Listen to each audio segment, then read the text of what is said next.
আপনারা সবাই কেমন আছেন? আলহামদুলিল্লাহ। আমরা আজকে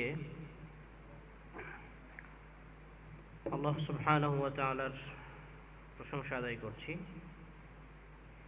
রব্বে কারীম আহকামুল হাকিমিন, যিনি আমাদেরকে দয়া করে, মায়া করে, যাচাই করে, বাছাই করে কোরআনে কারীমকে বিশুদ্ধ উচ্চারণে তেলাওয়াত শিখার জন্য একত্রিত হওয়ার তৌফিক দিয়েছেন, বলি আলহামদুলিল্লাহ।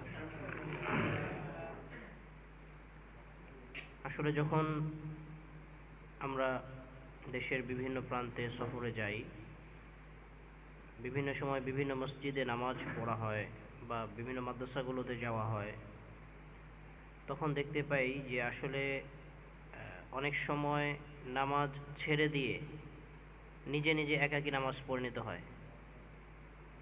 কারণ নামাজ বিশুদ্ধ হওয়ার জন্য প্রথম শর্ত কি? কোরআনকে নামাজ যে নষ্ট হয়, নষ্ট হওয়ার প্রথম কারণ কি? নামাজে অশুদ্ধ তেলাওয়াত করা। নামাজে যদি লাহানে জলি পড়ে, নামাজ নষ্ট হয়ে যাবে। অর্থ বিকৃত হলে নামাজ নষ্ট হয়ে যাবে।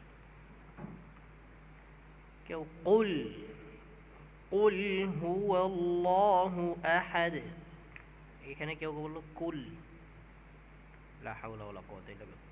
কুল, হে নবী আপনি বলুন, কুল আপনি খান, অর্থের পার্থক্য। এজন্য